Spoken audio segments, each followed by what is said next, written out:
J'étais en train de regarder parmi les choses qui peuvent rendre stable spirituellement un disciple de Jésus, quelle est la chose la plus urgente après le baptême, après la conversion.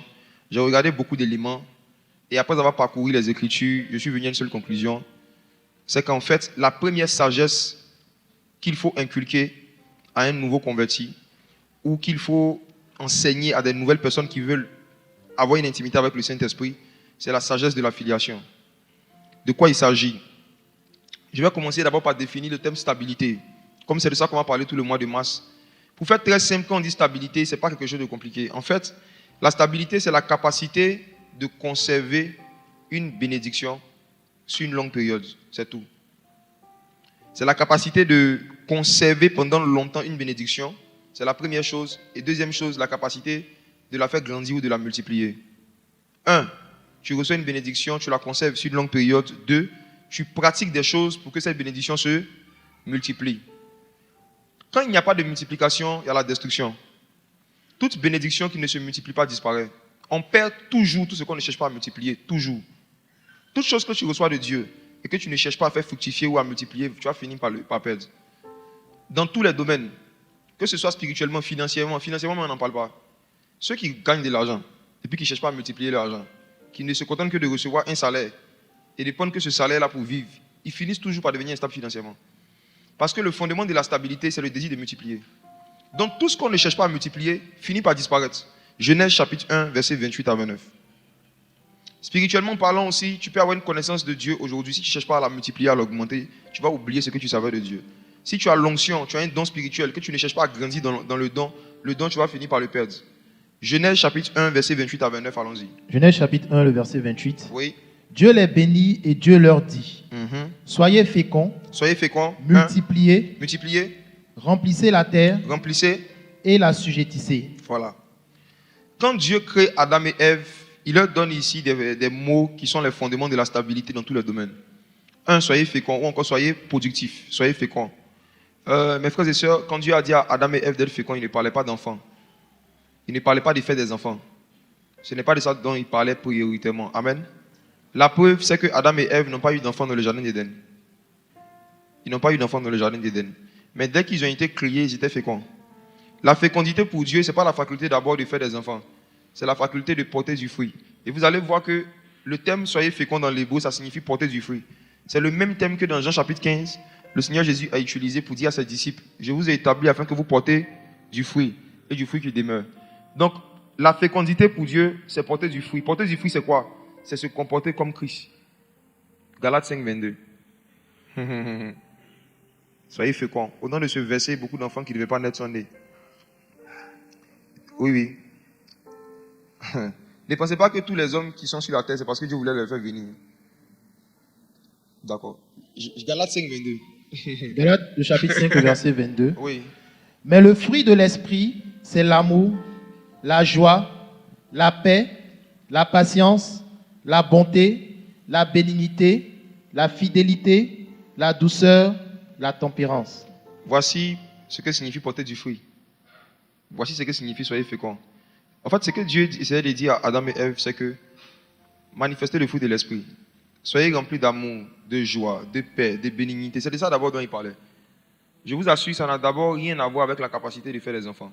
Je dis que si faire des enfants était quelque chose de prioritaire pour Dieu, c'est la première chose que Adam et Ève allaient commencer à faire. Or, j'ai dit qu'en Éden, ils n'ont pas fait d'enfants, mais ils ont porté du fruit. Ils avaient le caractère de Christ. Amen. Amen. Deuxième chose, soyez féconds. Une fois que vous commencez à porter du fruit, une fois que vous commencez à vous comporter comme Christ, vous avez le fruit de l'esprit. Qu'est-ce que vous devez faire? Multiplier. Multiplier.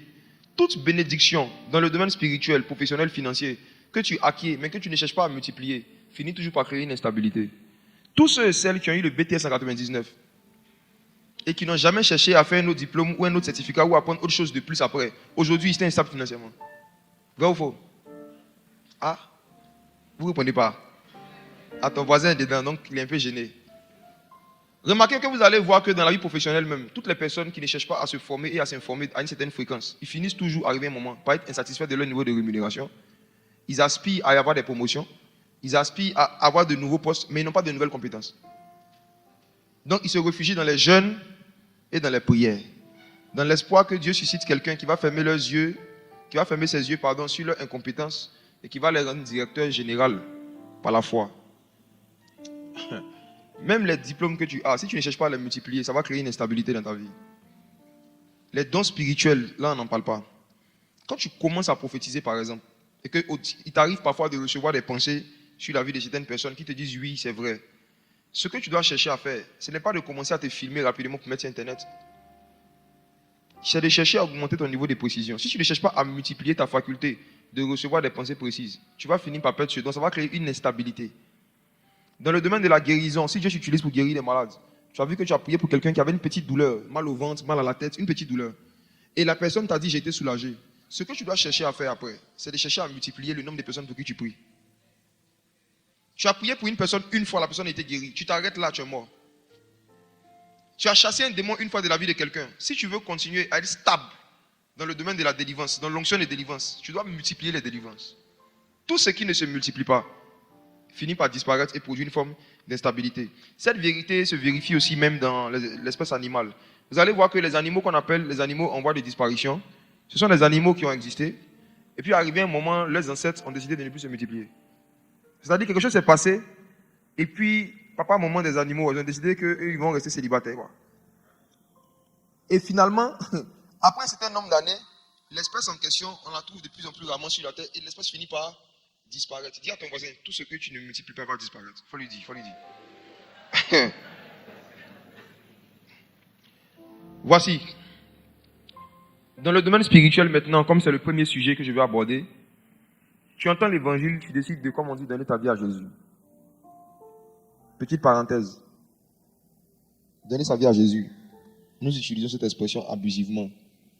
Mais la vérité, c'est que si on regarde dans les Écritures, un homme ne peut donner que ce qu'il. Or, la Bible dit que les païens sont morts dans leurs offenses. En fait, un païen ne peut même pas donner sa vie parce qu'il n'a pas de vie.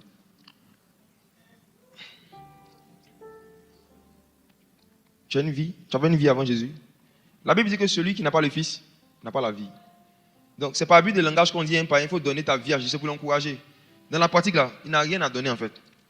Il doit recevoir la vie de Jésus. Là, j'ai fait une étude dessus dans la Bible l'année passée, et je me suis rendu compte que à chaque fois qu'on parlait de donner sa vie à Jésus, cette expression s'adressait à des gens qui étaient déjà convertis. C'est-à-dire, Jésus t'a donné la vie, tu as eu la vie, maintenant toi aussi tu dois donner ta vie pour les frères. C'est à des gens qui avaient Jésus que l'apôtre Paul a dit dans Romains chapitre 12, offrez vos corps comme des sacrifices vivants. Un païen, en fait, là, il doit être sauvé. Quelqu'un qui doit être sauvé, il ne peut rien donner, en fait. Donc, il dit ça pour que vous soyez un peu humble, quoi. On n'a rien donné à Jésus, amen. Ce n'est pas nous qui l'avons choisi, c'est lui qui nous a. Ok. Bon, j'utilise l'expression quand même. Quand on a donné notre vie à Jésus, une fois qu'on est baptisé, qu'on rentre dans la foi, je pense que pour nous tous, l'objectif, c'est de rester en Christ jusqu'à l'enlèvement de l'Église, jusqu'à notre mort, n'est-ce pas? C'est l'objectif. L'objectif, c'est de garder une intimité avec Dieu, avec le Saint-Esprit. C'est-à-dire, les expériences que tu vis dans les débuts de ta foi, nous tous, on veut vivre la même expérience jusqu'au retour de Jésus, on est d'accord? C'est notre objectif à tous. Mais la vérité, c'est que c'est seulement 2 personnes sur 10 qui arrivent à atteindre cet objectif après 5 ans. Tous ceux avec qui, moi, je me suis engagé, l'année où j'ai décidé de m'engager avec le Saint-Esprit, tous ceux qui ont pris le même engagement que moi, j'ai dit tous ceux, sans exception. Quand je regarde aujourd'hui, eux tous, ils ne sont plus dans la foi. Eux tous. Encore moins en train de servir Dieu, là, c'est grave. Je ne parle même pas du ministère. Tous ceux qui ont commencé le ministère dans la même période que nous, ou même ceux qui ont commencé avant nous, notre promotion, notre génération, la majorité aujourd'hui sont en bourse. C'est rare de voir des gens qui sont rentrés en Christ et qui sont restés en Christ. C'est rare de voir des gens qui sont rentrés dans la foi et qui sont restés dans la foi et dans le même feu pendant plusieurs années, c'est très rare. Encore moins de voir ce feu-là grandissant au fur et à mesure que les années passent, c'est très rare. Pour pouvoir vivre ça, ça répond à une sagesse. Il faut une sagesse. Et la sagesse en question que beaucoup n'ont pas pratiquée, ils sont rentrés en bout, c'est quoi? La sagesse de la filiation.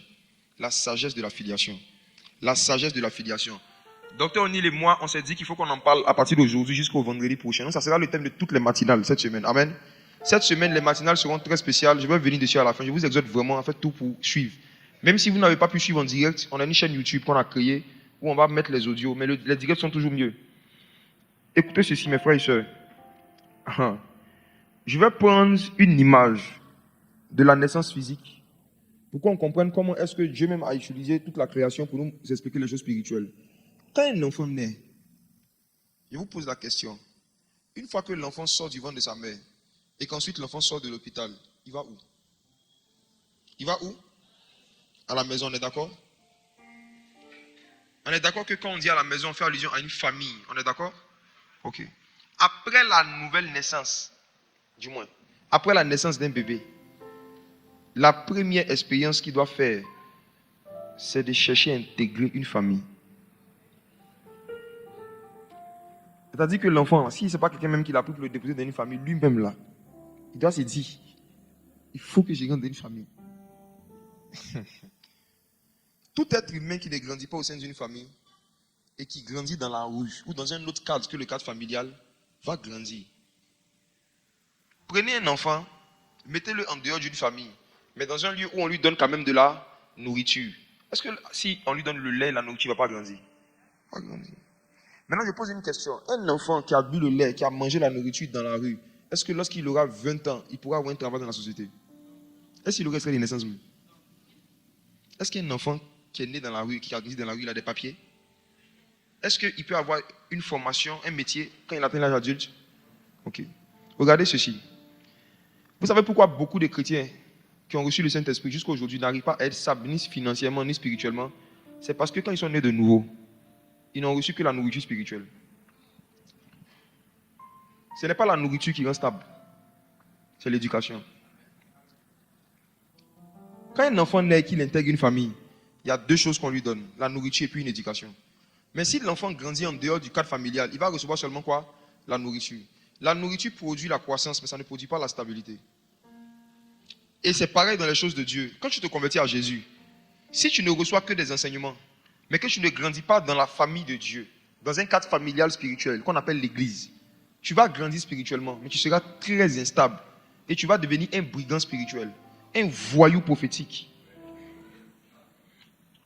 Est-ce que vous savez que parmi les voyous et les brigands qui sont dans les rues, il y en a qui ont le talent, il y en a qui sont forts dans le piano, il y en a qui savent chanter. Est-ce que vous savez ça? Il y en a qui savent dessiner.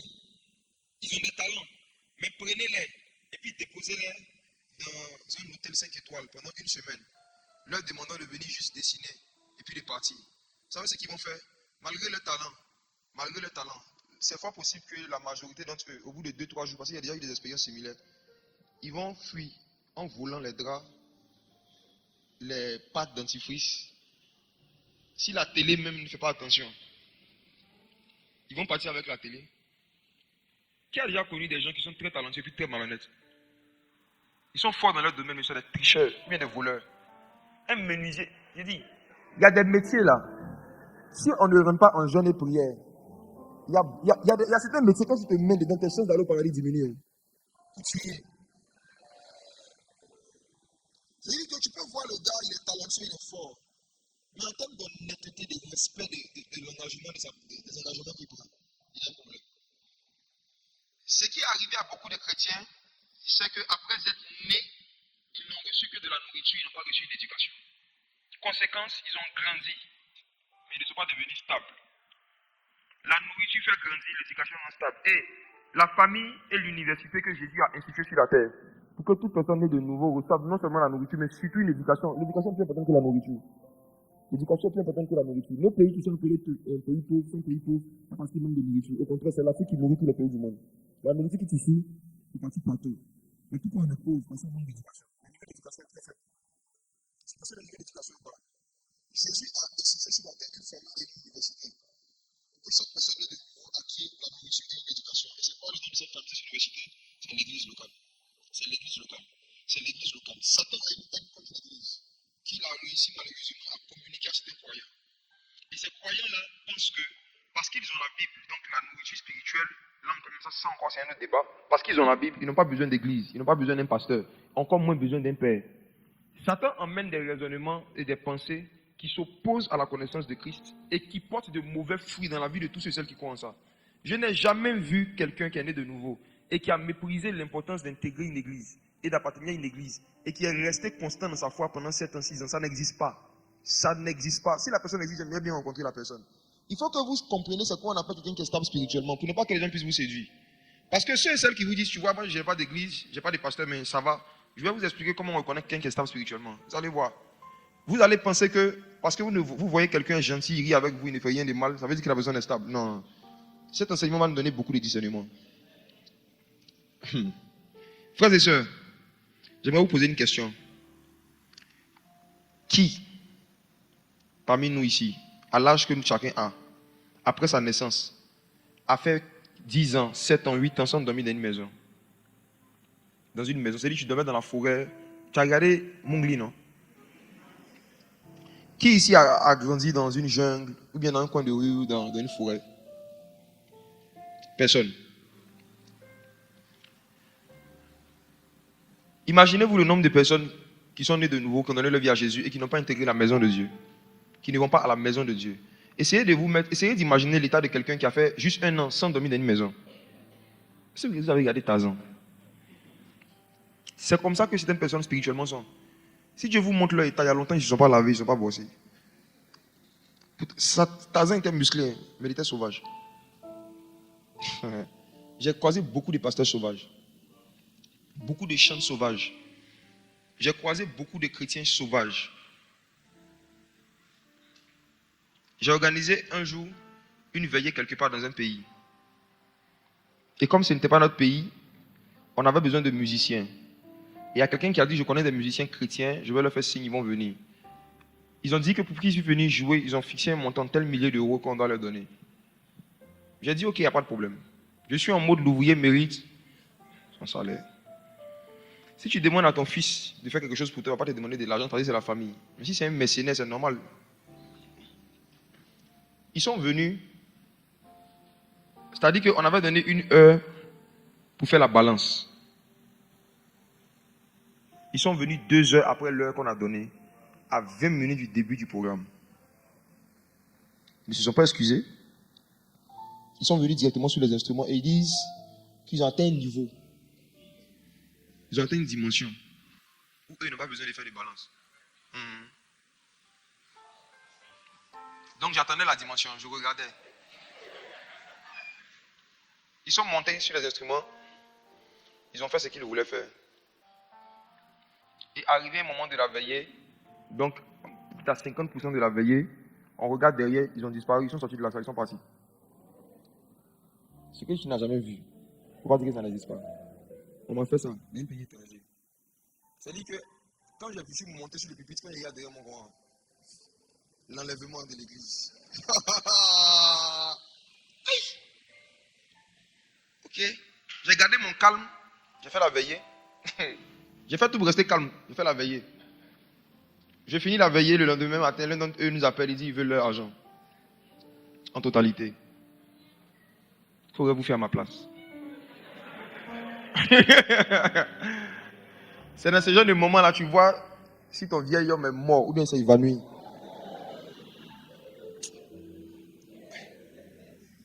Ils réclament leur argent en totalité. Voici un exemple de chrétien Tarzan. Ils sont forts, mais ils ne sont pas éduqués. Instabilité spirituelle.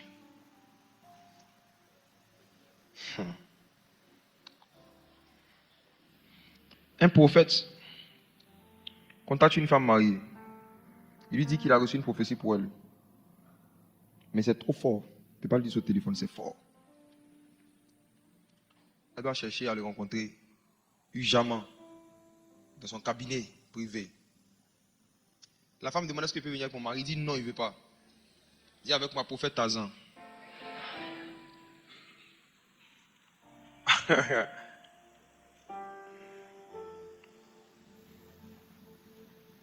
Avoir un don et avoir une éducation, c'est 2 choses différentes.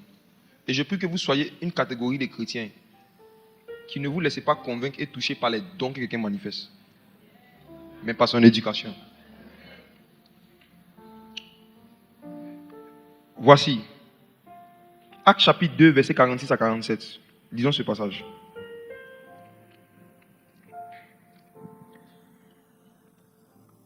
Actes chapitre 2, verset 46. Ils étaient chaque jour tous ensemble assidus au temple. Ils rompaient le pain dans les maisons et prenaient leur nourriture avec joie et simplicité de cœur, louant Dieu et trouvant grâce auprès de tout le peuple. Et le Seigneur ajoutait chaque jour à l'église ceux qui étaient sauvés. Le Seigneur ajoutait chaque jour à l'église ceux qui étaient sauvés. Le Seigneur ajoutait chaque jour à l'église. Ceux qui étaient sauvés. Si vous voyez quelqu'un qui est sauvé et qui ne veut pas s'ajouter à l'église, posez-vous des questions. Quelqu'un qui dit qu'il est sauvé et qui après être sauvé est hostile à l'église, posez-vous beaucoup de questions. C'est la preuve qu'il n'est pas conduit par le Seigneur. C'est la preuve qu'il n'écoute pas le Seigneur. C'est la preuve qu'il n'est pas en communion avec le Seigneur. Parce que le Seigneur a un principe qu'il respecte toujours. Une fois que quelqu'un est sauvé, il ajoute où? À l'église. De la même manière que quelqu'un, lorsqu'il fait son enfant, une fois que l'enfant sort, on l'ajoute à la maison. Une fois que quelqu'un naît de nouveau, le Seigneur l'ajoute dans sa maison, qui est l'église. Que personne ne vous séduise. Il n'y a personne qui va voir dans sa Bible un verset où qui dit le Seigneur ajoutait à la maison ceux qui étaient sauvés. Non. Les gens sauvés qui ne se laissent pas conduire par le Seigneur, qui ne se laissent pas conduire par l'Esprit de Dieu, finissent par mettre leur salut en péril. Même le salut, on peut le perdre. Je dis, tout ce qui ne se multiplie pas, tout ce qui ne devient pas stable, finit par quoi? Disparaître. Le Seigneur a fait exprès pour ne pas donner à un individu la capacité lui-même de s'auto-nourrir et de s'auto-éduquer tout seul. Pour ne pas que quelqu'un puisse tomber dans l'orgueil. Il a établi ce qu'on appelle la famille. Et je vais expliquer le principe spirituel de la famille.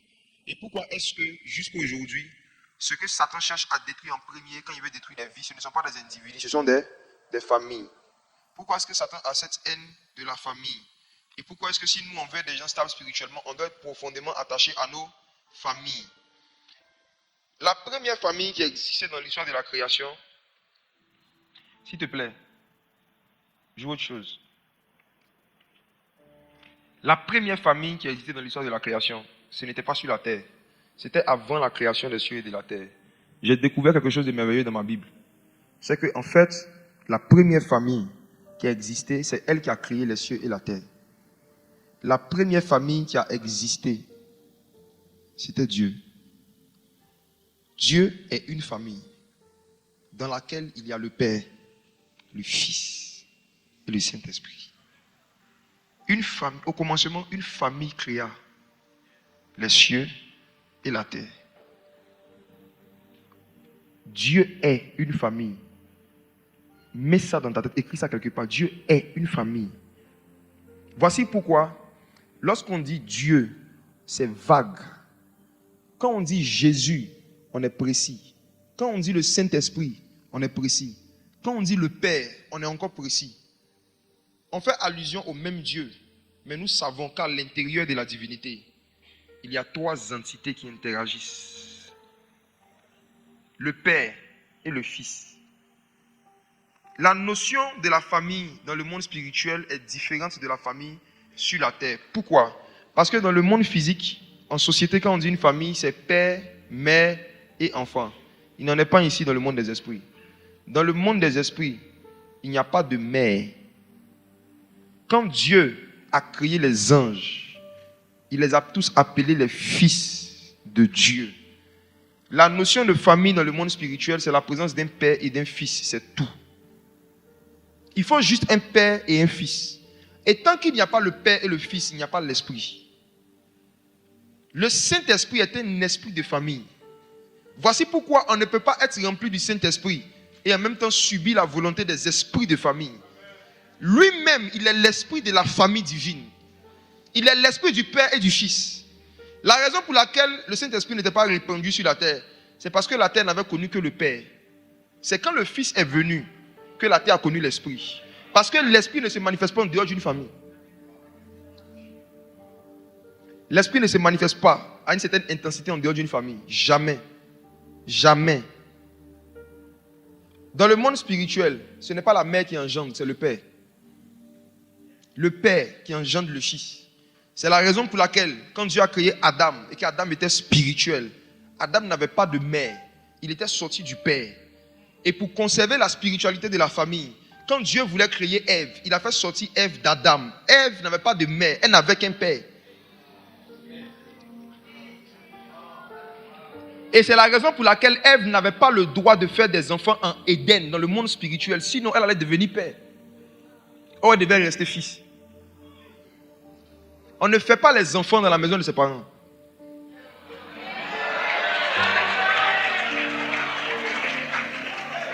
Un enfant ne fait pas des enfants pendant qu'il est encore chez son père. La famille pour Dieu, c'est le Père et le Fils. Voici pourquoi toute personne née de nouveau qui intègre une communauté chrétienne où tout le monde est frère, il n'est pas dans une famille, il est dans une garderie. C'est à la garderie qu'il n'y a que des enfants qui sont eux. Si quelqu'un n'est pas père, qui sont tous frères, ils sont dans une garderie prophétique. Et j'ai été dans une garderie pendant un temps. J'ai connu ces mouvements où on dit, on n'a pas de père, on est tous frères. J'arrive ce matin. Ces chrétiens sont les plus instables du monde entier. C'est-à-dire, c'est les chrétiens les plus instables et les plus dangereux. Ils sont dangereux pour eux-mêmes, pour leur société, pour la famille, pour la Côte d'Ivoire. C'est des chrétiens dangereux. Oui, ils sont dangereux. Ils détruisent. Tous ceux qui n'ont pas l'habitude de construire ont une facilité à détruire. Les gens qui sont pas en train de construire une famille, c'est facile pour détruire la famille des autres. Facile. Il y a une éthique, une éducation qu'ils n'ont pas. On est tous frères. J'arrive dessus. Même dans la divinité, Jésus est Dieu, le Père est Dieu. Mais Jésus est le Fils du Père. Malgré qu'ils sont égaux, il y a un qui est Père. Même dans la divinité, ils ne sont pas tous frères. Le Père, le Fils et le Saint-Esprit ne sont pas tous frères. Jésus est Dieu, mais il dit le Père est plus grand que moi. Toute communion des chrétiens, où il n'y a pas quelqu'un qui est plus grand que quelqu'un, c'est une communion satanique. Il n'y a pas d'égalité dans la spiritualité. Même quand deux sont Dieu, il y a un qui doit être Père. La famille, Éphésiens chapitre 3, verset 14 à 15.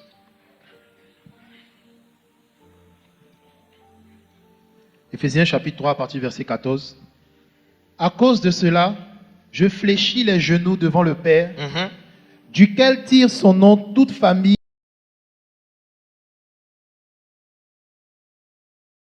dans les cieux. Toute famille où? Dans les cieux. Toute famille où? Dans les cieux. Est-ce que tu savais qu'il y avait des familles dans les cieux? Est-ce que tu savais que dans les cieux, il y a des familles et qui ont des noms de famille? Je fléchis genoux devant le Père, de qui tire son nom, toutes les familles dans les cieux. Et où? Sur la terre. Permettez-moi de vous parler des familles dans les cieux. Quand Dieu a décidé de créer les cieux, il a organisé les cieux en famille. Dieu a créé les anges. Et à chaque ange, il a attribué une famille. Il y a les séraphins, c'est un nom de famille. Séraphins. Chérubin, c'est un nom de famille. Archange, c'est un nom de famille. Il n'y a aucun ange dans le ciel qui n'a pas de famille. Il n'y a aucun être spirituel qui n'appartient pas à un groupe qui a une dénomination. Même dans les cieux. Si vous voyez un ange qui n'appartient à aucune famille dans les cieux, c'est un démon. Je ne vous apprends rien quand si je vous dis que les séraphins ne sont pas des chérubins et les chérubins ne sont pas des archanges, etc., etc. N'est-ce pas? Voici le principe. Même les anges, malgré leur niveau de spiritualité et de puissance, ils appartiennent à un groupe. Demande à ton voisin, tu appartiens à quel groupe?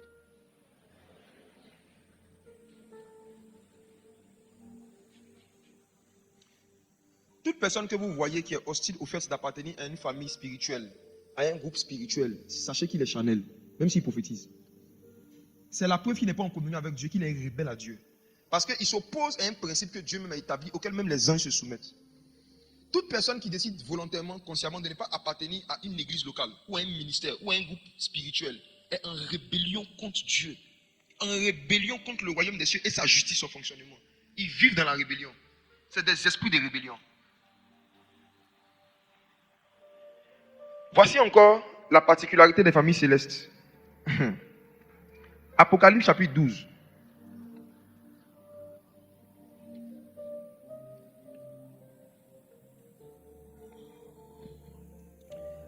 Apocalypse 12, verset 7. Apocalypse chapitre 12, verset 7. Et il y eut guerre dans le ciel. Oui. Michel et ses anges combattirent contre le dragon. Et le dragon et ses anges combattirent.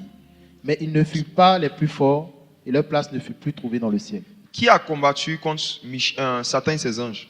Michel et ses anges. Michel et qui? Ses anges. Qui a une version où c'est écrit Michel et les anges de Dieu? Qui a une version où c'est mis Michel et les anges de Dieu? Personne? Voici.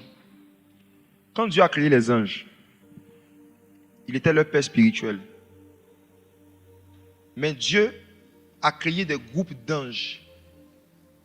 Et chaque ange qui appartient à un groupe reçoit aussi un père qui n'est pas Dieu. Les anges ont reçu Dieu et ils ont reçu Michel. Et ils sont passés des anges de Dieu à anges de Michel. Même au ciel, les esprits qui sont dans la présence de Dieu ont des pères, en plus du Père céleste. Michel est un père.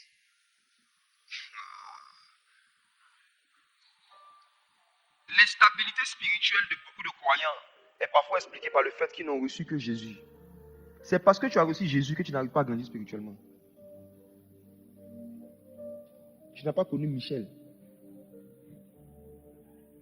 Dieu, dans sa sagesse, a prévu que chaque être humain, pour sa stabilité, s'il doit marcher sur la terre, qu'il ait deux pieds, le pied droit et le pied gauche, c'est les deux qui forment la stabilité. Et Dieu a prévu que si quelqu'un veut marcher avec lui, qu'il ait deux pères. Qu'il ait d'abord Dieu comme père et qu'il ait une créature de Dieu aussi comme père. C'est ça qui crée la stabilité. Voici pourquoi vous allez voir que tous les enfants qui sont nés en société et qui n'ont pas une relation avec leur père biologique, qui sont instables émotionnellement, ils sont instables psychologiquement, parfois ils sont instables professionnellement. Satan se bat pour supprimer la figure paternelle qui détruit les relations père-fils. Parce qu'il sait qu'un enfant qui a connu sa mère mais qui n'a pas connu son père est un enfant qui n'a pas eu de famille. Et quelqu'un qui n'a pas eu de famille, c'est un handicapé, il ne peut pas aller à une certaine vitesse dans la vie. Il a un seul pied. Il y a une rapidité avec laquelle il ne peut pas avoir certaines bénédictions. Il y a une rapidité avec laquelle il ne peut pas vivre certaines choses. Parce qu'il a un seul pied. L'estropié le plus rapide du monde, il est jamais dépassé Usain Bolt. Certains sont en train de se battre pour convaincre une catégorie de gens spirituels d'accepter le Père céleste et de refuser le Père terrestre. Je vais parler d'abord des parents biologiques. C'est de ça que moi je vais parler essentiellement. En ce qui concerne les histoires du Père spirituel, ça sera le sujet de la matinale de cette semaine. Je parle des rapports même de nos familles biologiques. Je vais vous montrer comment est-ce que si vous ne faites pas attention, vous allez être victime d'une séduction selon laquelle, comme je suis converti, mes parents sont dans le péché, ils sont païens, je ne dois plus avoir de rapport avec eux. C'est Satan qui est derrière cette façon de raisonner. Dieu ne nous a pas donné l'église en remplacement de la famille biologique, jamais. C'est en complément. Les deux pieds. Regardez un autre principe encore sur la paternité. J'insiste sur un fait. Michel a des anges. Ça ne veut pas dire que c'est lui qui les a créés. Mais ça veut dire que c'est lui qui est le père. Michel et ses anges. Michel et ses anges. Il y a des combats dans lesquels tu ne peux pas rentrer si tu n'appartiens pas dans le monde spirituel à une famille dans les cieux. Une petite parenthèse. Vous voyez les noms des églises et des dénominations, ce ne sont que des représentations physiques de ce qui se passe dans le monde spirituel. Les dénominations, moi-même j'étais le premier qui a combattu ça dès le début de ma foi. On se dit que si quelque chose est spirituel, c'est que ça ne va pas avoir de nom. Moi, je vais vous poser une question. Qui ici, sur son corps, a un membre qui n'a pas de nom? Qui ici a un organe qui n'a pas de nom? J'en l'appelle organe. Qui a un organe qui s'appelle organe? La sagesse même qui est dans toute la création et dans toute la nature nous montre que tout ce qui n'a pas de nom est dangereux. Tout ce qui n'a pas de nom fait peur. On donne un nom à tout. À tout. Et tout ce qui n'est pas nommé par les hommes finit par être nommé par des esprits. Je me rappelle, j'ai connu quelqu'un qui est venu me voir en France une fois. Elle parlait beaucoup. J'ai vu que c'était... Je connais le profil. Hein. Et Fax m'a dit, tu es de quelle église? Elle dit, non, moi, mon église n'a pas de nom. J'ai dit, ok, mais c'est quelle église? Elle dit, non, on n'a pas de nom. J'ai dit, madame, vous avez un nom? Elle dit, oui. J'ai dit, votre enfant a un nom? Elle dit, oui. J'ai dit, vous êtes travaillé où? Elle a donné le nom de l'entreprise. En France, là-bas, tout a un nom. Même les rues. Tout a un nom. Il n'y a pas quelque chose qui n'a pas de nom. J'ai dit, non, madame, je vous pose une question. Vous êtes de quelle église? Et non, mon église n'a pas de nom. Je lui ai dit, même, est-ce que dans la société française, c'est légal qu'un groupe de personnes se réunissent à une certaine fréquence, dans un certain lieu, qui s'occupent de la vie, ont des interactions sociales avec les gens, et puis que ce groupe n'ait pas de nom? Est-ce que c'est légal par rapport à la loi? Elle dit non. J'ai dit, madame, votre église, là, c'est quoi le nom? Elle a commencé à réfléchir, elle dit, vraiment. En fait, le pasteur dit que dans la Bible, les églises primitives n'avaient pas de nom. J'ai dit, madame, c'est faux. J'ai dit, il vous a menti. Il vous a menti. Il n'y a jamais Jésus qui a créé une église qui n'avait pas de nom. Quand on dit écrit à l'ange de l'église d'Éphèse c'est un nom. Elle dit justement, les églises portaient les noms des localités. Je connais le speech, hein. Tous on a fait ça avant. Hein. Je l'écoutais seulement. Les églises portaient les noms des localités dans lesquelles ils étaient. J'ai dit, madame, prenons le cas de l'église d'Éphèse. Il y avait combien d'églises à Éphèse au temps de Paul? Elle dit, je ne sais pas. J'ai dit, il y en avait une seule. Donc c'est normal qu'on dise l'église d'Éphèse, il n'y avait pas plusieurs églises. J'ai dit, actuellement, il y a combien d'églises à Paris? Maintenant, vous dites que vous êtes l'église de Paris. Vous seul.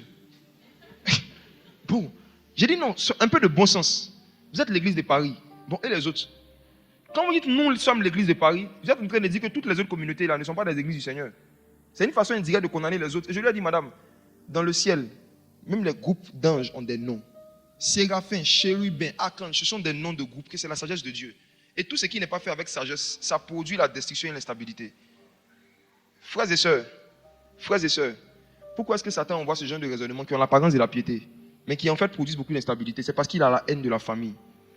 Une famille commence d'abord par un père et un nom. C'est pour ça qu'on dit nom de. Ah. On va lire un passage.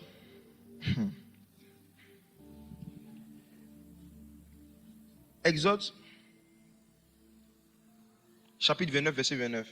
Pendant qu'on trouve Exode 29, 29, je rappelle, comme nous le savons, que Jésus, à la croix, par son sang, a fait de nous un peuple de rois et de sacrificateurs. Nous allons essayer d'étudier un peu rapidement comment est-ce qu'on devenait sacrificateur. Ensuite, comment est-ce qu'on devenait roi. On va voir quelque chose. Jésus a fait de nous un peuple de rois et de sacrificateurs. Très bien. Exode 29, 29. Les vêtements sacrés d'Aaron seront après lui pour ses fils, qui les mettront lorsqu'on les oindra et qu'on les consacrera. Ok. Ils seront portés pendant 7 jours par celui de ses fils qui lui succédera dans le sacerdoce et qui entrera dans la tente d'assignation pour faire le service dans le sanctuaire. Ok. Je veux vous rappeler quelque chose, mes frères et sœurs. Ce que je veux vous rappeler, c'est que dans l'ancienne alliance, tout le monde n'avait pas le droit de venir servir Dieu dans la maison de Dieu. Dans l'ancienne alliance, si quelqu'un voulait devenir sacrificateur, il devait remplir des critères. Premier critère, il ne devait pas être une femme. Les femmes n'avaient pas le droit de devenir sacrificateur. J'ai expliqué ça le dimanche passé quand on a parlé de la circoncision, n'est-ce pas? C'est pourquoi il n'y a aucune femme sacrificatrice, ça n'existait pas. Un, il fallait être un homme. Et deuxièmement, en Israël, il y avait 12 familles, 12 tribus. Tout le monde appartenait à une famille. Il n'y avait pas quelqu'un qui était dans le peuple de Dieu qui n'appartenait pas à un groupe clair et qui n'avait pas un père. Il appartenait à une famille. Et il fallait être membre d'une tribu spécifique, d'une famille spécifique qu'on appelle la tribu de Lévi. Il fallait être membre de la tribu de Lévi. Il fallait être membre de la tribu de Lévi. Et il fallait être fils d'Aaron. Surtout ça. Il fallait être fils d'Aaron. Ça veut dire que pour être reconnu comme un serviteur de Dieu dans l'ancienne alliance, il ne suffisait pas d'avoir une relation avec Dieu, il fallait avoir une relation avec Aaron. Il ne suffisait pas d'avoir une relation avec Dieu. Il fallait être en filiation, avoir un lien de filiation avec Aaron. Voici pourquoi tous ceux qui naissaient dans les autres tribus ne pouvaient pas être sacrificateurs. Et regardez comment est-ce que le principe de la filiation est important pour Dieu. Je parle vraiment de comment Dieu voit les choses. Pour que vraiment ceux qui voient les choses à leur façon comprennent qu'ils ne sont pas Dieu. Regardez comment Dieu voit les choses. Dieu prend Moïse, il l'emmène sur la montagne. Dieu lui montre le tabernacle. Il dit, Moïse, regarde le tabernacle, comment c'est fait. Va sur la terre, reproduis exactement selon le modèle que je vais te montrer. Moïse descend sur la terre, il parle avec Bessalel. Les deux fabriquent le tabernacle. Mes frères et sœurs, s'il vous plaît, j'aimerais qu'on me réponde franchement. Qui a reçu la vision du tabernacle? Qui a vu la vision du tabernacle? Maintenant, je vous demande, quand Moïse a fini de construire le tabernacle, il avait quelle fonction dans le tabernacle? Moïse avait quel poste dans le tabernacle? Ceux qui ne savent pas, Moïse n'a jamais eu la grâce de servir Dieu dans la vision que lui-même il a reçue. Il n'est jamais rentré dans le tabernacle pour aller faire un service régulier. Jamais. Il n'avait pas le droit. Malgré que c'est lui qui avait reçu la vision. Pour pouvoir rentrer dans le lieu très saint, dans un certain niveau de gloire de Dieu, il ne fallait pas être prophète. Il était prophète, mais ce n'était pas le ministère prophétique qui le qualifiait. Il fallait être fils d'Aaron. Or, Aaron était son cousin. Si Moïse voulait devenir sacrificateur, il devait devenir fils d'Aaron. Il devait prendre Aaron comme un père. Et parce qu'il n'a jamais voulu ça, il est resté sur sa montagne. Dieu était strict. Dans Exode 29, 29, il dit, Aaron, tes vêtements qui vont donner le droit à quelqu'un de rentrer dans le temple, dépose-le seulement sur tes fils. Dieu peut te donner une vision dans laquelle tu ne vas jamais rentrer. Dieu peut te donner une vision qui va se faire pendant que tu es vivant. Ça va se réaliser. Quelqu'un d'autre sera en train de faire. Tu vas regarder. Pourquoi? Parce qu'à un moment, tu as méprisé la filiation. Moïse avait l'habitude de s'isoler, de se mettre dans son coin. Et il gérait très mal le peuple. Moïse est l'image des gens à qui Dieu parle beaucoup, mais qui ont beaucoup d'instabilité dans leur façon de gérer leur vie personnelle. La Bible dit que Moïse recevait le peuple toute la journée jusqu'au matin. Il était en train de se créer des problèmes de santé. C'est un homme qui s'appelait Jétro qui est venu, qui l'a regardé, qui a dit: Moïse, ta façon de gérer le peuple, tu vas mourir et tu vas. Il dit: tu t'épuises et tu épuises le peuple. Il y a des gens à qui Dieu parle tellement que finalement, quand tu les vois vivre, je te demande c'est quel Dieu qui leur parle en fait. Jétro, lui, n'avait pas des expériences prophétiques où Dieu lui apparaissait. Il n'avait pas d'apparition. Mais juste un peu d'analyse pratique, il a vu que le gars avait une mauvaise hygiène de vie, une mauvaise discipline par rapport à son temps, une mauvaise discipline par rapport à son comportement. Mes frères et sœurs, quand Moïse a été rencontré par le feu, l'erreur qu'il a faite, c'est qu'il s'est éloigné de Jétro, qui était son père. Dieu lui avait fait rencontrer Jétro avant de lui faire rencontrer l'ange de l'Éternel. Moïse avait rencontré Jétro, il avait une relation avec Jétro. Il a même épousé sa fille. Mais arrivé un moment, au nom de l'onction et de la mission, Moïse a pris ses distances avec Jétro. Conséquence, il suivait le feu seulement. Les gens qui suivent le feu, ils brûlent tout. C'est-à-dire, les gens qui n'écoutent que le feu, qui sont dans le feu, ils font beaucoup d'erreurs. Ce qui a manqué à Moïse, c'était de pouvoir consulter Jétro, l'associer ou l'informer des choses qu'il avait reçues de Dieu. Dieu nous a montré l'exemple de ce qui peut arriver à quelqu'un à qui il a donné un père et qui décide d'arriver un moment au nom du niveau de spiritualité qu'il a atteint, de se lever seul, aller en Égypte et puis aller faire tout ce qu'il veut faire. Conséquence, il est sorti d'Égypte, mais le tabernacle, il n'est pas rentré pour servir Dieu. Pourtant, la Bible dit que Jétro était sacrificateur de Madian. Jétro a connu la sacrificature avant Aaron. Il a connu la sacrificature avant Moïse. Il était bien placé pour leur expliquer les principes de la sacrificature. Et je vous assure, jusqu'à aujourd'hui, Dieu n'a pas changé. Il a juste changé ses méthodes, mais il n'a pas changé en fait son cœur et son fonctionnement. Si Jésus a fait de un peuple de sacrificateurs, ça répond au même principe. S'il a fait vraiment de un peuple de sacrificateurs, ça veut dire que après avoir reçu Jésus qui est Dieu, toute personne qui n'est pas associée à une famille spirituelle, dont on parle dans Éphésiens 3:11, ne va pas rentrer dans son ministère. Ce n'est pas possible. Ce n'est pas possible. Ayez peur des oins sans parcours. Des oins qui n'ont pas de témoignages, où on connaît des références ou des églises auprès de qui ils ont servi, où ils ont servi. Ayez peur d'eux. Je vous donne ce conseil. Ayez peur d'eux. Ayez peur d'eux. Le gars que je connais qui est puissant, mais qui n'a jamais été membre d'une église, c'est Satan. Satan est puissant. Il est fort. Il fait beaucoup de bonnes choses. Mais Satan n'a jamais pris la décision de s'asseoir dans une église, de devenir membre. Ce n'est pas parce que tu viens dans une église même que ça veut dire que tu n'es pas dangereux. Les démons viennent chaque dimanche et ils viennent avant toi, et ils viennent à l'heure. Chaque dimanche, les démons sont là. Mais ils n'ont jamais pris la décision, de changer de vie, encore moins de devenir des disciples. Jamais. Mais ils sont présents. La présence régulière même de quelqu'un dans une église n'est pas suffisante pour qu'on lui fasse confiance. Quand Satan est venu s'inviter dans la réunion, dans le livre de Job, que Dieu faisait avec ses fils. On dit Dieu était avec ses fils. Et Satan est venu. Dieu dit à Satan: as-tu vu mon serviteur Job?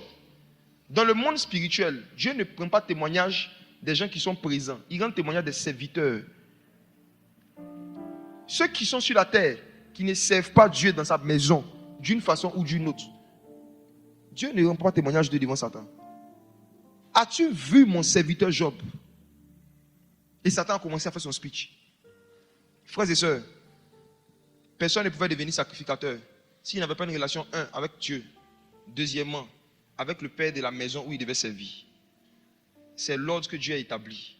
Et vous allez voir que Jésus, le plus grand sacrificateur de tous les temps, il n'a pas transgressé ce principe. Lui-même qui était Dieu dans le ciel, quand il est venu sur la terre, il a intégré une famille, Marie et Joseph. Il a intégré une famille. Je vous assure, je suis convaincu que si certains parmi nous en étaient Jésus, et que Dieu nous avait donné la liberté, la latitude de choisir, quand on allait venir sur la terre, ce qu'on allait faire, beaucoup allaient dire: Seigneur, je vais naître dans le désert. Ce n'est pas qu'on me contamine, je dois rester pur pour le sacrifice de la croix. Certains ici peut-être allaient faire le choix de naître sur une montagne, dans une caverne. Jésus est né dans une étape, il est né dans une famille, et il est resté chez Joseph et Marie jusqu'à quel âge? Jusqu'à quel âge? Il montrait un modèle.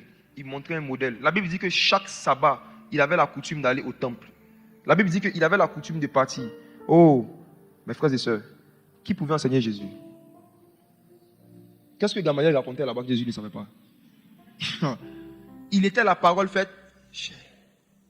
La plénitude, en lui habitait corporellement la plénitude de la divinité. Toi, tu n'as même pas 1% de la divinité. Il y a des qui ne pas à l'église. L'orgueil spirituel, ce n'est pas toujours la vantardise. Il y a des orgueilleux qui montrent l'orgueil dans le silence. Les orgueilleux, ce n'est pas toujours ceux qui ouvrent la bouche, qui parlent beaucoup. Ce sont des attitudes en fait, des comportements et des raisonnements. Jésus partait chaque sabbat au temple. Et quand le temps de commencer son ministère était venu, Jésus ne pouvait pas devenir sacrificateur dans le temple parce qu'il n'était pas de la tribu de Lévi. Il était de la tribu de Juda. Il ne pouvait pas être sacrificateur selon l'ordre d'Aaron. Il devait être sacrificateur selon l'ordre de Melchisédek. Or, qui est Melchisédek? Melchisédek, c'est quelqu'un qui a apparu pour un temps et qui a disparu subitement. Il était venu juste introduire une saison et puis une sacrificature. Et à l'époque de Jésus, soit tu es sacrificateur selon l'ordre d'Aaron ou bien selon l'ordre de Jean-Baptiste. Jean-Baptiste était aussi l'homme qui était en train de faire son ministère, de prêcher, de baptiser. Et Jésus, parce qu'il n'a pas un cœur rebelle et qui connaît les principes du royaume, il connaît la sagesse de la filiation. Jésus allait s'affilier à Jean-Baptiste. Il est venu se faire baptiser par Jean. Pourquoi? Jésus avait l'onction, Jean-Baptiste avait l'auditoire. Jésus était connu en Israël comme charpentier. Jean-Baptiste était connu comme prédicateur. Et celui qui veut quitter son métier de charpentier et commencer à être prédicateur doit être présenté par quelqu'un qui a été prédicateur avant lui. Or, les pharisiens et les sadducéens n'allaient jamais présenter Jésus comme l'agneau de Dieu. Donc Jésus va voir Jean et Jean dit à tout Israël, voici l'agneau de Dieu. On dit dès lors, quand Jean l'a présenté, même les disciples de Jean ont commencé à le suivre. Ce n'est pas parce que Jésus avait l'onction que les gens l'ont suivi. C'est parce qu'il avait la filiation.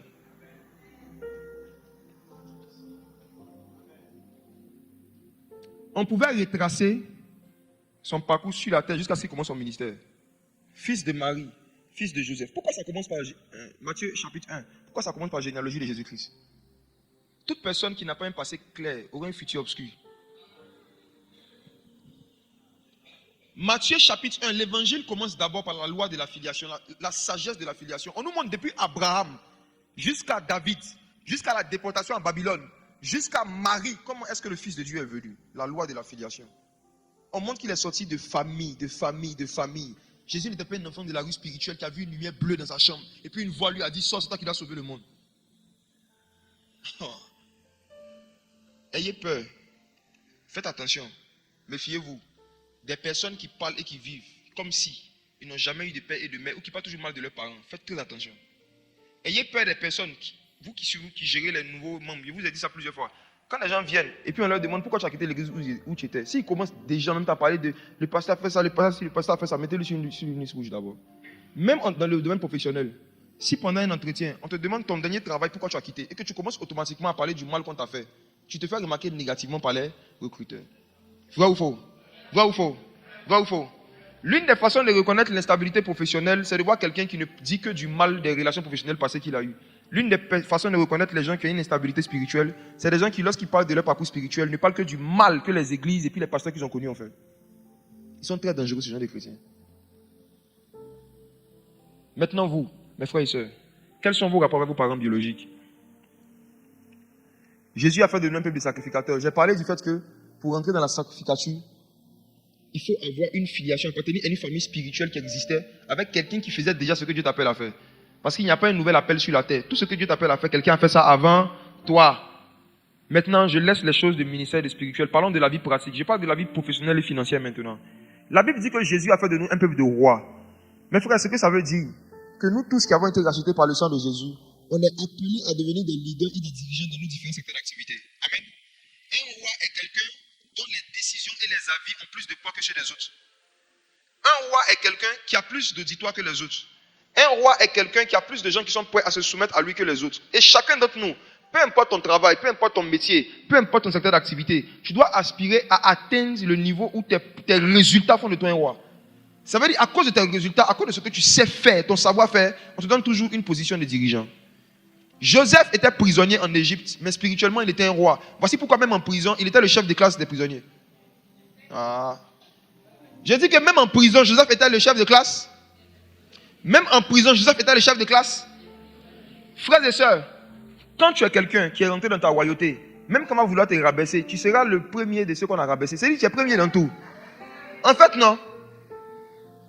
Peu importe les prisons, même quand tu vas vivre la galère, tu seras le plus riche des galérés. C'est-à-dire, dans ta galère là, on dit au pays des aveugles, qui est roi? Les chrétiens qui sont rentrés dans leur royauté sont des personnes qui sont toujours devant, même dans les domaines qui ne sont pas glorieux. Et moi, ce mois, je vais vraiment vous encourager à chercher à travailler, à devenir ces rois-là dans vos différents métiers. Le sacrificateur exerce son service dans la maison de Dieu. Le roi exerce son service en société. Le sacrificateur, lui, son lieu de travail, c'est la maison de Dieu. Mais le roi, son lieu de travail, c'est le pays, c'est le monde. Et il y a plus de travail dans le monde que dans l'église. Il y a plus de gens à qui il faut parler au dehors que dans l'église. C'est pour ça que dans l'église, il ne faudrait pas qu'il y ait beaucoup d'enseignants et de prédicateurs. Mais sur Internet, là, il y a beaucoup de gens qui s'ennuient à la longueur de journée. Ils veulent que quelqu'un même leur parle de Dieu. Chacun peut ouvrir sa page pour prêcher, il n'y a pas de problème. Un peuple de rois. Maintenant, comment on devenait roi? Je vais rapidement dessus. Jusqu'à aujourd'hui, je vais vous poser une question. Est-ce qu'un Baoulé peut devenir roi d'Angleterre? Non. Soyons francs.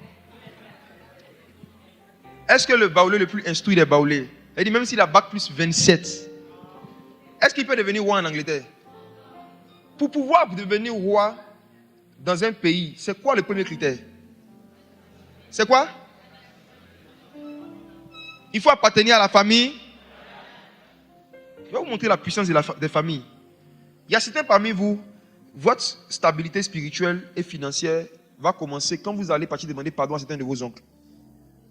Quand vous allez restaurer certains liens de filiation, vous allez voir qu'il y a certaines bénédictions qui vont commencer à courir naturellement. Il y a des principes que le diable vous a poussés à enfreindre, à orgueil et par ignorance. Mais la vérité, c'est que chaque famille de la terre, chaque famille biologique a reçu de Dieu une bénédiction dont sont censés profiter naturellement les descendants. Genèse chapitre 12, verset 3. Il y a des gens, la bénédiction que vous cherchez, ça n'est pas à l'église, c'est au village. Vous prenez rendez-vous avec un pasteur, ou vous devez prendre rendez-vous avec votre grand-mère. Genèse 12, verset 3. Genèse chapitre 12, verset 3. Oui. Je bénirai ceux qui te béniront, et je maudirai ceux qui te maudiront. Et toutes les familles de la terre seront bénies en toi. Toutes les familles de la terre seront bénies en toi. J'ai découvert dans ma Bible que Dieu a décidé souverainement de ne pas donner les plus grandes bénédictions à des individus, mais aux familles de la terre. C'est merveilleux. Quel est ton nom de famille? Est-ce que tu connais les bénédictions qui sont rattachées à ce nom de famille? Dans chaque famille, il y a une bénédiction que la plupart des enfants qui ont des bons liens de filiation avec les aînés vivent. Si vous observez, dans toutes les familles, je vais te donner quelques exemples. Il y a des familles ici, là. La bénédiction de la famille, c'est une facilité à avoir des terrains. Exemple, quelques ébriers. C'est-à-dire que si tu es un bon ébrier normal, qui participe normalement à toutes les activités de la famille, tu vas voir que quand tu vas vouloir acquérir certains terrains, il y a une certaine facilité, comment te faire. Il y a certains ici, la bénédiction qui est dans la famille, c'est la politique. Il y a des gens qui excellent dans la politique de famille. Si tu regardes, tu vas voir que depuis l'arrière-grand-père, tel était dans la politique, tel était tel. C'est le cas de certaines personnes qui sont dans le PDCI aujourd'hui. Beaucoup parmi eux, vous voyez assis là-bas. En fait, c'est une filiation qui a fait qu'ils ont eu facilement accès à certaines positions.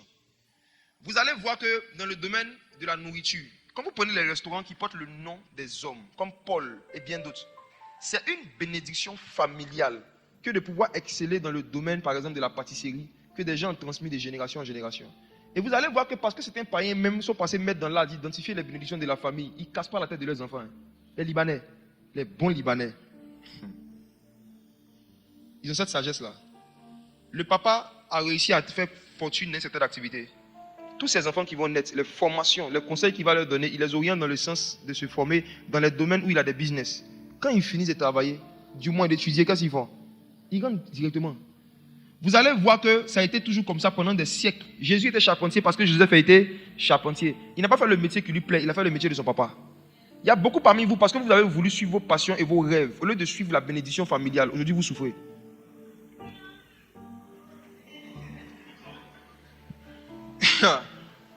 Tu vois que dans la famille, tous ceux qui vendent tapettes réussissent. Toi, tu es devenu docteur. Te voici maintenant. Tu as étudié pendant 7 ans. Maintenant, on te paye 20 000 pour piquer le bras des gens. Ça fait rire, mais la vérité c'est quoi? C'est que, surtout le colonialisme en fait, pour pouvoir maintenir le maximum d'Africains dans la précarité, a tracé des sillons en termes de formation. C'est comme si on a l'impression qu'il y a des domaines d'activité qu'un noir ou bien les Africains ne peuvent pas faire. Et vous allez voir que la majorité des jeunes, après le bac, ils ont à peu près le même langage par rapport à ce qu'ils veulent faire. Ils vont parler de finances comptables, RH, ressources humaines. Moi, je n'ai pas encore vu un jeune Africain qui a fini des études, je n'ai pas encore vu ça que ça existe, et puis qui dit j'ai envie de faire l'astronomie appliquée. Jamais, il n'a jamais vu fusée. C'est les avions de Côte d'Ivoire seulement qui voient tout le temps. Il y a combien même d'Africains qui aspirent à devenir pilotes, de jeunes parmi nous? Il y a combien? Vous allez voir que la société a été faite de sorte qu'on a tracé des sillons pour définir, des templates pour définir à des jeunes qui ne connaissent pas la complexité des métiers qui existent dans différents secteurs d'activité. Même les nouveaux métiers qui sont de ces 10 dernières années, même les parents, même parfois ne connaissent pas. À plus forte raison, les enfants. Les parents disent que nous, quand on était petits, les plus riches, c'était les comptables. Donc, tu as fait comptabilité. J'ai dit, des parents ont sacrifié l'avenir de leurs enfants sur la base des vieux rêves, des anciens rêves qu'ils avaient. Tu accouches ton enfant, et puis tu dis, moi, il veut que mon enfant devienne médecin. Maintenant, l'enfant sort, il a envie de devenir mécanicien. Tu le combats. Chaque famille de la terre a reçu de Dieu une bénédiction qui va couler naturellement dans la vie de toutes les personnes qui ont un lien de sang avec les membres de cette famille. Il faut que vous puissiez observer vos familles. Ça va vous donner une certaine stabilité. Et je termine avec un point. Vous savez, après la conversion, l'un des premiers démons qui attaque les nouveaux convertis, comme il y a beaucoup de nouveaux convertis ici, ils sont plus de 100. Hein. Vous savez c'est quoi qui va vous attaquer? Ta maman est sorcière. Ton papa est sorcier. Tes oncles sont marabouts. Ta tante veut te bouffer.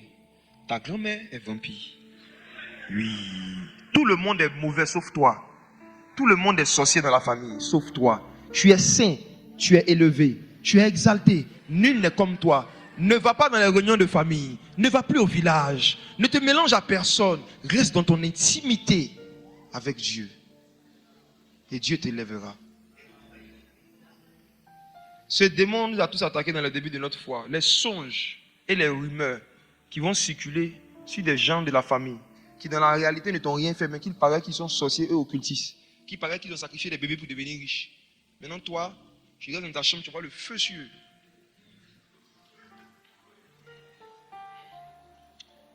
Je donne un conseil. Aussi simple que cela puisse paraître, tu vas faire une prière aujourd'hui. Tu vas dire au Seigneur que s'il y a quelqu'un de ta famille, que ce soit père, mère biologique, oncle, tante, peu importe, quelqu'un avec qui tu as un lien de filiation, qui est plus âgé que toi, en général, avec qui tu as de mauvais rapports, mais qui pourtant a été prévu par Dieu pour être un canal de bénédiction pour toi, que Dieu te rappelle des noms et que tu ne peux pas demander pardon, tu ne peux pas te réconcilier à les gens. Si vous comprenez ce qu'il dit, il y a certains parmi vous ici, vous risquez de souffrir dans vos vies, spirituellement, professionnellement, financièrement, tant que vous ne vous réconciliez pas avec vos pères biologiques. Vous qui avez fait les mariages forcés là, où Jean, papa dit il veut pas, puis on se cache ensemble, on se marie, puis après on vient demander pardon. Toutes ces choses-là, ça va vous rattraper. Tu vas peut-être prospérer financièrement, mais spirituellement, tu vas voir que tu n'arrives plus à prier. Tu n'arrives plus à jeûner, tu n'arrives plus à servir Dieu. Il y a des principes que Dieu établit sur la terre. Les parents sont sacrés. Les parents sont sacrés. Le honore ton père et ta mère, tu joues avec ça, tu es en train de jouer ta destinée. Tu joues avec ça, tu joues avec ta destinée. Satan va se battre pour vous convaincre que c'est vos parents qui vous ont rejeté. Mais si vous vous humiliez devant Dieu, vous allez voir que c'est vous qui vous êtes mal comporté.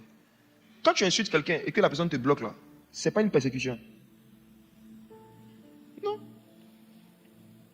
C'est une sanction. Quand tu cries sur ta mère devant les gens et qu'elle décide de ne plus te recevoir chez elle, ce n'est pas, genre, ils sont contre moi, ils sont pas contre toi, c'est ton ego qui est contre toi. Il y a un niveau de ton qu'on n'élève pas sur les parents. Il y a des mots qu'on ne dit pas à ses parents. Et quand je dis parents, j'insiste, ce n'est pas seulement père, mais ça peut être des oncles, des tantes, toute personne qui peut t'accoucher ou qui a un certain âge. Vous avez fait certaines erreurs avant de vous convertir. Cherchez à réparer ces erreurs, à restaurer vos liens de filiation. Si vous êtes le genre de chrétien qui ne cherchez à avoir des relations qu'avec le Saint-Esprit et qui cherchez la bénédiction d'un homme de Dieu, vous allez souffrir dans la vie. Et vous dites la vérité. On ne dit pas la vérité à certains chrétiens qui viennent donner des offrandes, demander des impositions des mains. Or, parfois, la base de leur problème, de leur stagnation, de leur instabilité, c'est une relation de famille qu'ils n'ont pas cherché à réparer.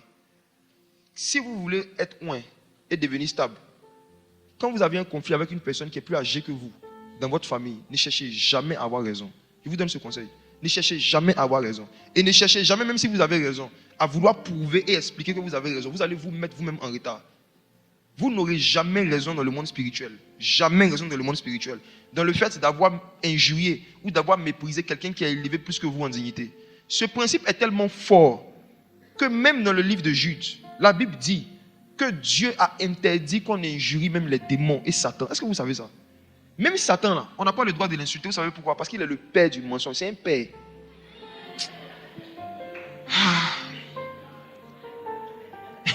Même le diable. Je me rappelle un jour, j'étais en train de faire une délivrance. Je crois que c'était au stade de l'université. Et puis j'ai dit, Satan, il est très bête. Il est bête. J'ai dit ça. J'ai senti une petite tristesse dans mon cœur. Et je me suis dit, ça doit être Satan qui est triste. Une autre fois, j'ai répété ça encore. Je suis rentré à la maison. Et puis je sens dans mon esprit, étudie le livre de Jude. Étudie le livre de Jude. Je recommence à lire. Et puis je tombe sur le passage. On dit, lorsque l'ange disputait le corps de Moïse avec Satan, Michel n'a pas osé porter contre Satan un jugement injurieux. Parce que ce sont les impies qui injurient les gloires, c'est-à-dire les pères. Donc même Satan, dans son satanisme, Dieu dit, tout ce qu'on doit dire, c'est que l'Éternel te réprime. Ça veut dire que lui-même ne doit pas réprimer. Michel même n'avait pas le droit de réprimer Satan. Est-ce que vous vous rendez compte? Vous qui avez fait des reproches à vos parents, vous avez détruit vos vies. On est en Afrique où les Africains et les Occidentaux nous ont donné le droit de dire tout ce qu'on pense à nos parents. C'est pour attirer des malédictions sur nous. Même Satan là, si tu n'es pas du même rang que lui, tu ne dois pas le réprimer. À plus forte raison ton papa. Satan a convaincu certains parmi vous que vous êtes légitime pour venir dire à vos parents ce qu'ils doivent faire et leur faire des reproches. Je vous donne une astuce pour discerner Satan qui veut créer dans vos vies des instabilités. Quand quelqu'un vient secrètement te dire des choses que ton papa a fait ou a dit contre toi, et puis te dit il ne faut pas dire, c'est Satan. Tu sais pourquoi? Parce que si c'est ton papa ou c'est ta maman, une fois que tu as l'information, si tu ne fais pas attention sur ton cœur, qu'est-ce que ça crée en toi? La colère, la blessure, la déception. Et si tu ne fais pas attention, cette blessure, cette colère, cette déception-là, va te pousser à avoir des propos et des comportements irrespectueux envers lui. Et ces comportements irrespectueux vont faire que si ta mère ou ton père est blessé à un certain niveau, il va prononcer des paroles, ou il va dire des choses sur ta vie qui vont te fermer certaines portes. Et ce qui est grave avec ce genre de choses, c'est que les portes sont fermées devant toi, mais tu ne sais pas qui a fermé. C'est-à-dire qu'une porte là, pour ouvrir, tu dois trouver la clé. Il y a des gens, je vous dis qu'ils vivent des blocages surnaturels. Ils vont voir des prophètes. On prie pour eux, en fait, tous les portes ne s'ouvrent pas. J'ai connu quelqu'un, pendant près de 15 ans en France. Il postule pour un emploi. On dit tu es fort. Il dit pendant les entretiens, les gens même se lèvent, ils applaudissent. Et puis à la fin, il dit, c'est pas, on n'a pas envie de te donner le poste. Le blanc même ne comprend pas ce qui se passe dans son corps. Il dit, mais je sais pas, mais j'arrive pas à te placer. On dit, pourquoi? Il dit, je sais pas. Ça ne lui est pas arrivé une fois, ni deux fois, ni 5 fois. Il dit, parfois, ils font dans son entreprise où il travaillait, ils font des appels, comment on dit ça, à candidature en interne. On dit, tel poste est libéré. Puis tout le monde dit dans l'entreprise, ça c'est ton poste. Le PDG me dit, c'est ton poste. Et puis il est le seul qui postule. Et puis on ne le prend pas. Ça là, même si tu ne crois pas à la sorcellerie, un moment tu vas t'asseoir. Tu vas te dire que non, le diable existe. Le gars, pendant des années, a cherché la solution à ça. Il a vu tous les pasteurs du monde. Il a parlé de tel pasteur, tel pasteur. Moi, le jour, il m'a appelé net. Il lui a posé une seule question. Qui est ton père? Il dit non, mon papa est mort. Il dit ok, ton papa physique est mort. Ça tombe bien. Qui est ton père spirituel? Il n'a pas de père spirituel. Il dit ok. L'esprit me montre que si, il y avait quelqu'un qui a son père spirituel. Mais, je lui ai donné le nom de la personne. Il a décidé de le déshonorer. Comment? En se fâchant contre lui, coupant les poings avec lui, pour X ou Y raison. C'est pour ça qu'il est en train de tourner en rond.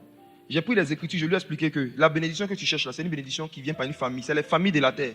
Et la famille spirituelle dans laquelle Dieu t'avait mise, à laquelle appartenait ce pasteur-là, si tu étais resté en filiation avec eux, tu regardes autour de lui, tu vas voir que tous ceux qui sont rattachés à leur communauté, à cette église-là, ils vivent ça. Cherche-le, demande-lui pardon. Quand il s'est repenti, moins de 5, 7 jours après, ils ont fait encore appel à la candidature pour un autre poste très élevé. Là, on l'a pris. C'est réel, hein? C'est très réel. Il y a certains parmi vous là, vous devez partir au village. Arrêtez de prendre les rendez-vous avec les prophètes. Prenez rendez-vous avec votre grand-mère. Il y a une grand-mère qui vous a dit, toi, il y a longtemps, hein? Elle t'appelle, elle dit, il y a longtemps, mon fils. Tu dis, j'ai pas le temps, je suis occupé. Elle dit, il y a foy. L'année prochaine, bonne année, janvier. Allô, il y a longtemps. Tu ne viens plus nous saluer. Hein? Ça ne ressemble à rien. Mais je vous dis la vérité, mes frères et sœurs. Il y a des bénédictions. Dieu a prévu faire passer ça par des membres de nos familles. Mais il ne va pas nous dire. Ce qu'il nous demande de faire, c'est de chercher à bien conserver nos liens de filiation, à nous humilier devant les gens. Il dit, humiliez-vous devant Dieu et il vous élèvera au temps convenable. Quand vous êtes en conflit avec des gens de vos familles, je répète et j'insiste, arrivez un moment, sortez du bras de fer, allez vous humilier, Dieu va vous élever. Est-ce qu'il n'y a pas quelqu'un de ta famille qui t'a déjà juste dit dans une conversation comme ça que tu ne m'appelles plus et pas de tes nouvelles? Est-ce qu'il n'y a pas quelqu'un? Dieu te rappelle des noms, des visages vous viennent, tu vois des vieilles, tu vois des hommes, tu vois, les visages te viennent. Il dit, viens juste me saluer. Depuis l'année a commencé, même dit bonjour. Tu n'es même pas appelé pour venir dire bonjour. Oh, tu sais que la personne a parfois socialement, financièrement des choses que tu n'as pas encore atteintes. Juste dis bonjour. Son nom peut être dans ta tête. Et Dieu qui a le cœur des rois entre ses mains, qui le dirige vers qui il veut, peut permettre qu'on se souvienne de toi pour quelque chose. C'est comme ça qu'elle a fabriqué mon projet, puis je suis rentré là-bas. Mes frères et sœurs, la relation avec Dieu c'est bien, mais ce même Dieu-là, il a prévu que toutes les familles de la terre seront bénies. Il n'y a pas seulement les malédictions familiales, il y a aussi les bénédictions familiales. Il y a aussi les bénédictions familiales. Il y a aussi les bénédictions familiales. Et Satan attire votre attention sur les fétiches qui sont dans la famille, qui ferment vos yeux sur les bénédictions qui sont dans la famille. Que Dieu ouvre vos yeux à partir d'aujourd'hui. Que Dieu vous donne des cœurs assez humbles pour aller demander pardon aux gens sur qui vous avez crié, aux gens avec qui vous êtes mal comportés. Il faut souvent reconnaître ses torts et puis revenir, ne pas vouloir expliquer ce qui s'est passé. Il ne faut pas vouloir expliquer les bonnes raisons pour lesquelles tu as fait la mauvaise chose. Il faut juste demander pardon. Juste à travers un lien de filiation qui est rétabli, Dieu peut changer ta vie. Je parle surtout à ceux qui sont plus jeunes. Je vous assure, vous allez souffrir dans la vie. Vous allez vous retrouver souvent en train de faire des métiers, des travaux que Dieu n'avait pas prévus. Vous allez souvent vous retrouver en train d'avoir des problèmes financiers surnaturels que personne ne pourrait expliquer. Juste parce que vous avez rompu un lien de filiation. Papa, maman, des oncles, des grands-mères, toutes les personnes élevées en autorité dans la famille. Faites très attention à vos rapports. Je ne parle même pas d'abord, comme je l'ai dit, des histoires de pères spirituels et d'église. Ce n'est pas de ça que je parle. Même si tu as cette père spirituelle, mais que ton père biologique t'en veut, tu ne vas pas réussir dans la vie. Tu reçois la bénédiction de ton père spirituel. Tu reçois la bénédiction de 10 prophètes. Une seule malédiction de ton père annule tout. Une seule malédiction de ton père biologique bloque toute ta vie. Ça bloque ta vie spirituelle d'abord. Un païen peut bloquer la vie spirituelle d'un chrétien. Je dis qu'un païen peut bloquer la vie spirituelle d'un chrétien. Quelqu'un qui fait les fétiches, qui est impur, qui est dans le péché, il peut bloquer ta vie spirituelle de sainteté. On a vu ça avec Daniel. Daniel priait et il y a l'ange de Perse qui a bloqué un ange qui venait du ciel. Pourquoi? Parce que le prince de Perse, c'était le père de Perse. C'était lui le père. Et la façon dont l'ange de Dieu a voulu rentrer sur le territoire, il s'est senti offensé, il a bloqué. Donc si jamais un démon peut bloquer un ange, qu'est-ce qu'un démon peut te faire, toi, un petit chrétien? Ne méprisez pas vos parents. Ne méprisez pas les membres de vos familles qui n'ont pas encore Christ. Parce qu'aujourd'hui, vous avez Jésus. Allez vous réconcilier avec les gens. Et il y a une stabilité spirituelle qui va commencer à venir. Amen. On peut prier. Toutes les familles de la terre ont une bénédiction. Est-ce que toi, tu es en train de profiter de la bénédiction qui est dans ta famille, la famille où tu es né? Le nom des familles que tu portes, est-ce que tu as déjà fait des recherches pour voir un peu, en général, qu'est-ce qui réussissait facilement à ces gens? Il y a certaines familles, là, ils sont médecins de famille. Si tu commences à t'intéresser un peu au domaine de la science, tu vas voir qu'il y a une facilité que tu auras de comprendre ainsi de suite. Ne laissez pas des offenses dans le cœur de vos parents sans chercher à venir les penser. Ne laissez pas des plaies. Ne laissez pas des plaies dans le cœur de vos parents. Et puis, vous réfugiez dans votre intimité avec le Saint-Esprit. Ça ne va pas marcher. Quand tu ne sais pas, tu ne sais pas. Mais quand tu sais d'une façon ou d'une autre que ton père ou ta mère est blessé contre toi, à tort ou à raison, l'humilité veut que tu viennes et tu cherches à penser sa plainte. Et c'est l'humilité qui précède la gloire. Tu vas prier le Seigneur ce matin.